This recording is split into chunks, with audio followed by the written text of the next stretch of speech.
Declare দিয়েছে যে উনি বিয়ে করেছেন। যেই মানুষটা একটা নিঃশ্বাস ফেললো একটা লাইফ করে ফেলে, একটা ঘুমাইলেও একটা লাইফ করে ফেলে, একটা ওয়াশরুমে গেলেও লাইফ করে ফেলে, সেই মানুষটা বিয়ে করার মতো এত বড় সামাজিক একটা ব্যাপার করে ফেললো, আর সে লাইফ করলো না, আমার ছবি তুললো না, তার বন্ধুরা একটা ভিডিও আপু কেমন বিয়ে?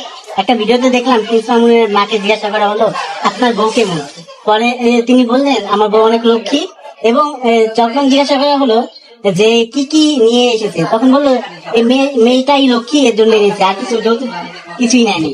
এটা তো সবসময় বলেছে, ওনারা তো কোনোদিন আমার কাছে 5 টাকাও নেই, সেটা সেলুনে বসেই উনি বলেছেন। উনি বিশ্ব পলিটিকাস, ওরা যখন যাকে দরকার, যখন যার কাছ থেকে কাজ আদায় হয়, তখন সে মা, তখন সে আমার মেয়ে, তখন সে আমার বৌমা, তখন সে আমার এটা, তখন সে আমার সেটা, তখন সবকিছু স্বার্থের জন্য সে সবাইকে ছেড়ে মেয়ে বৌমা বানিয়ে ফেলে। আমার সাথে ভিডিও গুলো যদি আপনারা দেখেন, আর গ্রামের বাড়িতে বা এখানে ওখানে সেখানে সবখানে উনি এরকম, হ্যাঁ সবখানে। তখন আমি খুব ভালো ছিলাম, যখন উনি অন্য শিকার পেয়ে গেছে তখন আমি আর ভালো না। আপু একটা প্রশ্ন আছে যে সে লাইভে এসে কান্নাকাটি করে বলছে আপনি তাকে স্টাবলিশ হতে বাধা দিচ্ছেন।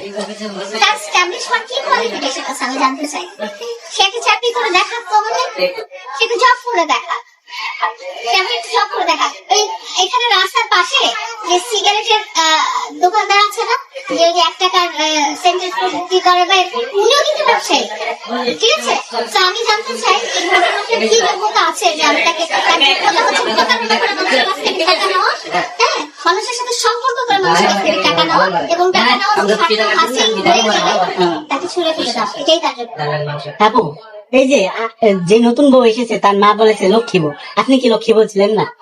সেটা তার এই যে বললাম, এই মেয়ের কাছে যখন স্বার্থ হাসিল হয়ে যাবে তখন এই মেয়ে তার লক্ষ্মী বউ খাবে। আপনাকে একটু লক্ষ্মী বউ বলেছে। আমাকে কি বলেছে না বলেছে পার্সোনাল ক্ষেত্রে যা বলেছে না বলেছে সেটা আমি নাই বললাম। ইভেন আপনারা ইন্টারভিউতেও কি বলেছে বা ভিডিওতে কি বলেছে সেটা আপনারা দেখেছেন। তার মানে কি যতদিন টাকা থাকবে ততদিন সে লক্ষ্মী থাকবে, টাকা নাই সে নাই।